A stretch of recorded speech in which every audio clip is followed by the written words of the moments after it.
السلام علیکم ورحمۃ اللہ وبرکاتہ۔ اعوذ باللہ من الشیطان الرجیم، بسم اللہ الرحمن الرحیم۔ وَلَوْ شَاءَ اللَّهُ لَجَعَلَكُمْ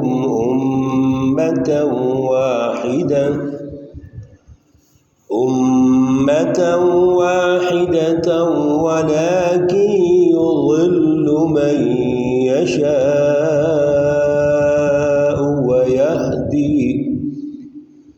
وَيَهْدِي مَنْ يَشَاءُ وَلَتُسْأَلُنَّ عَمَّا كُنْتُمْ تَعْمَلُونَ۔ صدق اللہ العلی العظیم۔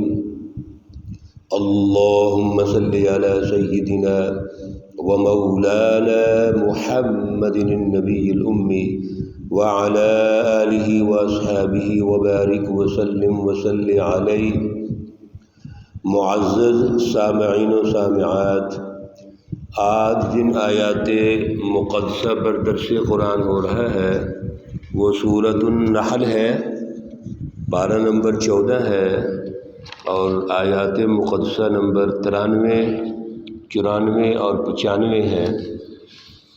اللہ رب العزت ان آیات کا فہم، ان کا شعور، ان کا اعلیٰ نظریہ ہمیں عطا فرمائیں، اور پھر عمل کی توفیق اور صلاحیت عطا فرمائیں۔ اللہ رب العزت نے جو گزشتہ درس میں ہمیں رہنمائی ارشاد فرمائی تھی وہ یہ ہے کہ جتنی بھی ہمارے آپس کے معاہدات ہیں وہ انفرادی ہوں، خاندانی ہوں، اجتماعی ہوں، قومی ہوں، بین الاقوامی ہوں، ہمیں ان کی پاسداری کرنی چاہیے۔ کیوں؟ کسی بھی سماج کی جو بنیادیں ہوتی ہیں وہ آپس میں ایک دوسرے کے ساتھ جو ڈیلنگ ہے، معاہدے ہیں، ان کی پاسداری سے ہوتی ہے۔ اگر ہم ان معاہدوں کو توڑ دیں گے یا اس کو پروٹوکول نہیں دیں گے، اس کا کوئی معیار نہیں سمجھیں گے، تو پھر سوسائٹی میں ثبات پیدا نہیں ہوتا، ثابت قدمی نہیں آتی، انتشار پیدا ہوتا ہے، فساد پیدا ہوتا ہے، اور انتشار اور فساد کا جو نتیجہ ہے وہ پھر اختلافات ہیں، پریشانیاں ہیں، جس کے نتیجے میں اللہ رب العزت کی برکات اور رحمتیں ختم ہو جاتی ہیں۔ معاہدوں کی پاسداری کرنا اللہ کا حکم ہے، فعل امر کے صیغے سے اللہ نے یہ حکم ارشاد فرمایا ہے، اس لیے ان کا خیال رکھنا ضروری ہے۔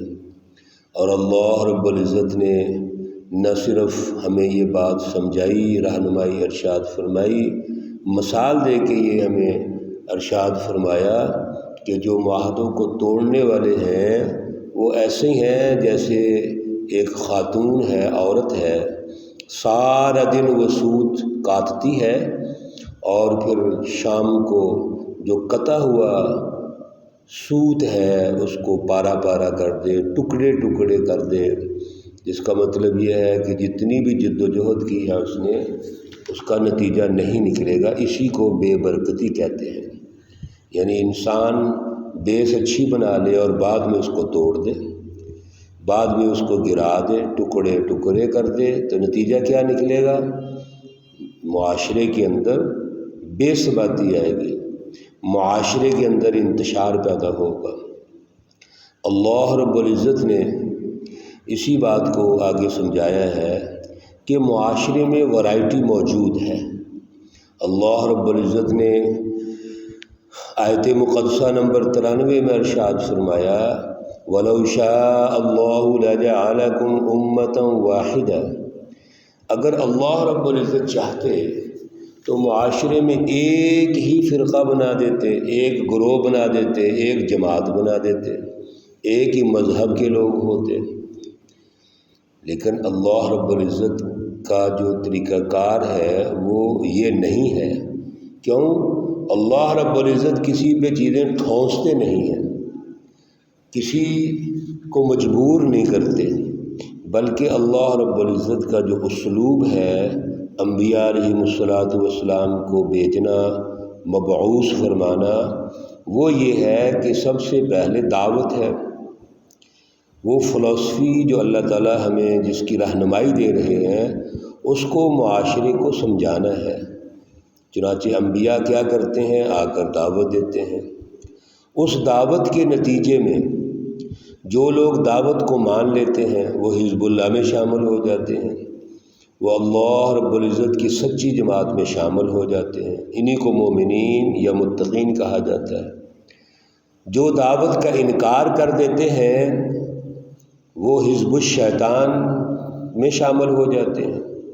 انہی کو کفار یا مشرکین کہا جاتا ہے۔ ایک تیسرا گروہ وہ ہے جو متذبذب ہوتا ہے، بین ذالک ہؤلاء و بین ذالک ہؤلاء، کبھی ادھر کا کبھی ادھر کا۔ ان میں فلسفی میں، سوچ اور نظریات میں ثبات نہیں ہوتا، وہ ثابت قدمی نہیں رکھتے۔ اسی طرح عمل اور کردار میں بھی ثابت قدمی نہیں ہوتی۔ ان کے خیالات میں ہمیشہ وسوسہ ہوتا ہے، شک ہوتا ہے۔ یہ وہ لوگ ہیں جو منافقین کہلاتے ہیں۔ یہ بڑا خطرناک طبقہ ہوتا ہے کہ بظاہر اپنے آپ کو مومن یا مسلمان کہتے ہیں، لیکن اندر سے فی قلوبہم مرض، ان کے دلوں میں بیماری ہوتی ہے۔ چنانچہ یہ تین طبقات اصل میں اس دعوت کے نتیجے میں ہوتے ہیں۔ اللہ رب العزت یہی ارشاد فرما رہے ہیں کہ یہ سوسائٹی میں ورائٹی موجود ہے، اس لیے اللہ رب العزت کسی کو مجبور نہیں کرنا چاہتے، وَلَٰكِن يُضِلُّ مَن يَشَاءُ وَيَهْدِي مَن يَشَاءُ۔ جب دعوت کو قبول کرنے والے اللہ رب العزت کی دعوت کو، انبیاء کی دعوت کو قبول کرنے والے حزب اللہ کا حصہ بن جاتے ہیں تو یہ ہدایت پر ہوتے ہیں، اور انکار کرنے والے یا دعوت میں شک پیدا کرنے والے، وقتی مفاداتی وہ فائدہ اٹھانے والے منافقین، وہ گمراہی کی طرف چلے جاتے ہیں۔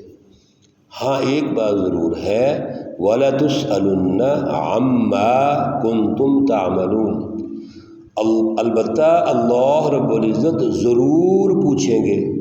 لَتُسْأَلُنَّ میں جو آخر میں نون ہے، یہ عربی میں اس کو نون ثقیلہ کہتے ہیں، جس کا معنی ہم کرتے ہیں ضرور پوچھیں گے اللہ تعالیٰ، عَمَّا، ان سے جو بھی تعملون تم کرتے ہو۔ مطلب یہ ہے کہ ان کو فارغ نہیں چھوڑا جائے گا، پوچھا جائے گا، سوال کیا جائے گا کہ دعوت انبیاء کو کیوں قبول نہیں کیا۔ اللہ رب العزت فرماتے ہیں وَلَا تَتَّخِذُوا أَيْمَانَكُمْ دَخَلًا بَيْنَكُمْ، جب آپ آپس میں قسمیں اٹھاتے ہیں تو ان قسموں کو دھوکے کا ذریعہ نہ بناؤ۔ اگر آپ قسموں کو دھوکے، فریب اور فراڈ کا ذریعہ بنائیں گے، فَتَذِلَّ قَدَمٌ بَعْدَ ثُبُوتِهَا، تو آپ کے جو قدم ہیں وہ ثابت ہونے کے بعد، یعنی ثابت قدمی کے بعد پھسل جائیں گے، یعنی آپ میں منافقت آئے گی، آپ میں انتشار پیدا ہو جائے گا۔ وَتَذُوقُوا السُّوءَ بِمَا صُدَدتُّمْ عَنْ سَبِيلِ اللَّهِ، اور آپ وہ سزا چکھیں گے، عذاب چکھیں گے جس کی وجہ سے آپ اللہ کے راستے سے لوگوں کو روکتے ہیں۔ مطلب یہ ہے کہ آپ کا جو داخلی نظام ہے وہ اتنا مضبوط ہونا چاہیے کہ آپ آپس میں ایک دوسرے کو قسمیں اٹھا کر دھوکہ دینے کی کوشش نہ کریں، جیسے دور حاضر میں ہے۔ اللہ رب العزت معاف فرمائیں، اس وقت تو قسم اٹھانا معیوب نہیں سمجھا جاتا۔ کوئی دو افراد ہیں یا خاندان ہے آپس میں دو دوست ہیں یا کاروباری لوگ ہیں، معاملات ہیں، ہم قسمیں اٹھاتے ہیں، حتیٰ کہ اپنا سودا بیچنے کے لیے قسمیں اٹھاتے ہیں۔ یہ قسمیں اٹھانا درست نہیں ہے، اور پھر قسم اٹھا کر دوسرے کو دھوکہ دینا یہ تو بہت ہی بڑا جرم ہے، اس کو کبھی بھی کسی شکل میں معاف نہیں ہوگا۔ وَلَكُمْ عَذَابٌ عَظِيمٌ، اور ایسے لوگوں کے لیے بہت بڑا عذاب ہے۔ اس لیے بات بات پہ قسم اٹھانا یا قسم اٹھا کر دوسرے کو یقین دلا کر دھوکہ دینا یہ بہت بڑا جرم عظیم ہے۔ وَلَا تَشْتَرُوا بِعَهْدِ اللَّهِ ثَمَنًا قَلِيلًا، اور اللہ رب العزت کے عہد پر جو تھوڑی قیمت ہے اس کے بدلے میں اس کو مت بیچو۔ انما عند اللہ هو خیر لکم، یقیناً اللہ رب العزت کے یہاں وہ بہتر ہے آپ کے لیے، ان کنتم تعلمون، اگر تم جانتے ہو۔ جو اللہ کے ساتھ ہمارا معاہدہ ہے، عہد ہے، کیا اللہ رب العزت کی اطاعت کرنے کا۔ اللہ رب العزت نے ہم سے پہلے دن، یہ ابھی ہم دنیا میں آئے نہیں تھے، ایک معاہدہ کیا تھا، الست بربکم قالوا بلی، اللہ نے ہم سے پوچھا تھا کیا میں تمہارا رب نہیں ہوں، تو ہم نے کیا کہا تھا، جی ہاں آپ ہمارے رب ہیں۔ آج اللہ رب العزت نے انبیاء کو بھیجا اسی دعوت کے لیے، اللہ کی اطاعت کے لیے، اللہ کی پہچان پیدا کرنے کے لیے، پھر اللہ کی پہچان کی رٹ قائم کرنے کے لیے، تو آج اللہ کے معاہدوں کو توڑتے ہیں۔ اور پھر کمال کی بات یہ ہے کہ اللہ تعالیٰ کے معاہدوں کو تھوڑی قیمت کے بدلے توڑ دیتے ہیں، یعنی ایک سودا ایسے کرتے ہیں کہ وقتی مفاد کے لیے، مال کے لالچ اور طمع کے لیے اللہ کے معاہدوں کو بھول جاتے ہیں۔ اس لیے یہ خطرناک صورتحال ہے۔ اللہ رب العزت کے ہاں تو آپ کے لیے بہتر اجر ہے، بہتر فائدہ ہے۔ آپ وقتی فائدے کو دیکھتے ہیں تو اللہ وقتی فائدہ بھی دیتے ہیں، اور اللہ مستقل دائم جو فائدہ ہے وہ بھی ہمیں عطا فرماتے ہیں۔ تو ہم پھر کیوں اپنے صراط مستقیم کو چھوڑ کر وقتی اور ذاتی مفادات حاصل کرتے ہیں؟ اور پھر سب سے بڑی بات یہ ہے، جو اللہ کے ساتھ کوئی تعلق بھی رکھتے ہیں، نماز روزے کا، اسی طرح کچھ ایسے لوگ بھی ہیں جو بیانات کرتے ہیں، تعلیم و تدریس میں موجود ہیں، تو وہ اللہ کی آیتیں پڑھنے کے بعد اس کو غلط طریقے سے پیش کرتے ہیں۔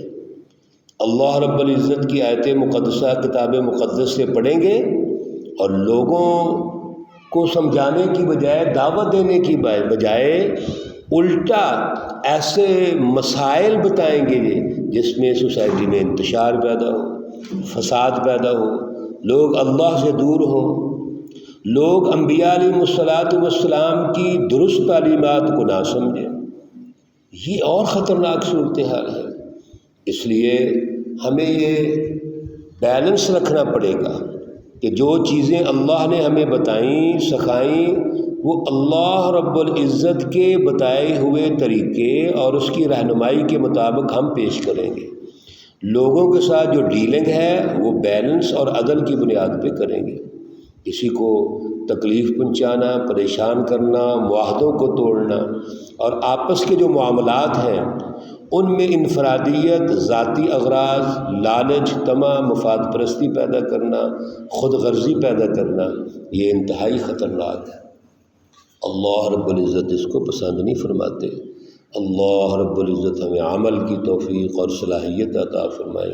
اللہ رب العزت تمام مرحومین و مرحومات کو جنت الفردوس میں اعلیٰ مقام عطا فرمائے۔